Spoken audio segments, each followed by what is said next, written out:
જૂનાગઢ જિલ્લા કેશોદ ખાતે ભાજપ નેતા જીતુ વાઘાણીની જાહેર સભા યોજાઈ, જેમાં જાહેર સંબોધન દરમિયાન વાઘાણીએ નિવેદન આપ્યું કે દેશ વિરોધી લોકો બબુચક સરકારને સત્તા પર લાવવાનો પ્રયત્ન કરી રહી છે, પરંતુ તમે બધા સમજો છો, માટે મોદી સરકારને ફરી વખત સત્તા પર લાવશો।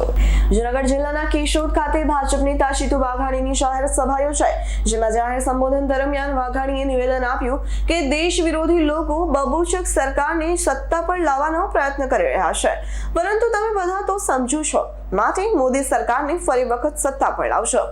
આ મામલે કોંગ્રેસ દ્વારા જીતુ વાઘાણીના નિવેદનની નિંદા કરાઈ। વધુમાં કોંગ્રેસ દ્વારા જણાવાયું કે છેલ્લા પાછલા 10 વર્ષથી દેશમાં બબુચક સરકાર છે। બબુચક સરકારના સંસદ ન તો ગીર પંથકના ગામડાની ચોમાસાની સમસ્યા દૂર કરી શક્યા, ન તો તેમના સાંસદ જૂનાગઢની પ્રજાને ક્યારેય જોવા મળ્યા। ત્યારે જીતુ વાઘાણી આ પ્રકારના ખોટા નિવેદનો ન કરે તેવી કોંગ્રેસ દ્વારા ટકોર કરાઈ। अनेक भारतना हित क्षेत्रों जे भारतનું हित નથી જોતા એવા લોકો પણ આ ચૂંટણીની સામે નજર નાખીને બેઠા છે। એમની વિચારધારા વાળી સરકાર આવે તો ભારત દબાય, ભારત આગળ ન આવે એવા અનેક લોકો વિશ્વના દેશોના નામ મારે નથી આપવા, એવા ઘણા દેશો છે। તમે સમજો માણસો સમજી જાજો, ભારતના વિરોધી હિત શત્રુઓ જેમને અહીંયા પગ પેસારા કરવા છે, અહીંયા પાછલા પાણીથી રાજ કરવું છે, એવી બબુચક સરકારને બેસાડવા માગે છે। મોદીજી જેવી હાવજના ભૂમિમાં છું હાવજ સરકાર બનાવવા માંગતા નથી, એવા લોકો તે અત્યારે સક્રિય થયા છે। એનાથી જાગૃત થઈને માત્ર ભારતમાં ભારતીય જનતા પાર્ટીના વિચાર વિરોધી લોકો જ નહીં, ભારતના હિત શત્રુઓ જે અન્ય દેશો છે ઈ કામે લાગ્યા છે, એને જવાબ દેવાનો સમય હાથમી મે છે। યુગ પુરોહિત, જૂનાગઢ જિલ્લા કોંગ્રેસ ઉપપ્રમુખ। હાલ કાલે કેશોદમાં ભારતીય જનતા પાર્ટીના ધારાસભ્ય માન્ય જીતુભાઈ વાઘાણી દ્વારા બફાટ કરવામાં આવ્યો છે કે આગામી સમયમાં આપણે બબુચક સરકાર લઈ આવવાની નથી।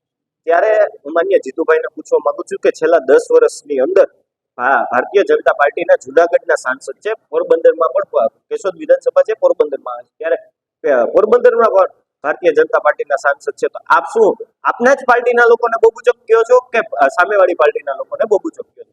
આ બબુચક મુદ્દા આધારિત વાત કરવાની હોય છે।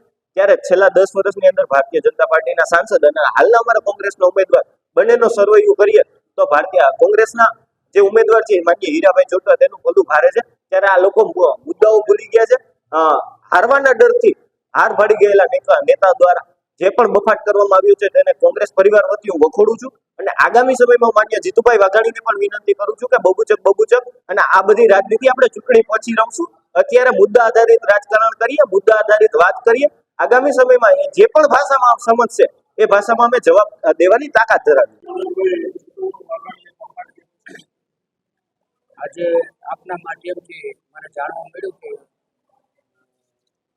પૂર્વ પ્રદેશ અધ્યક્ષ અને ધારાસભ્ય શ્રી જીતુભાઈ વાઘાણી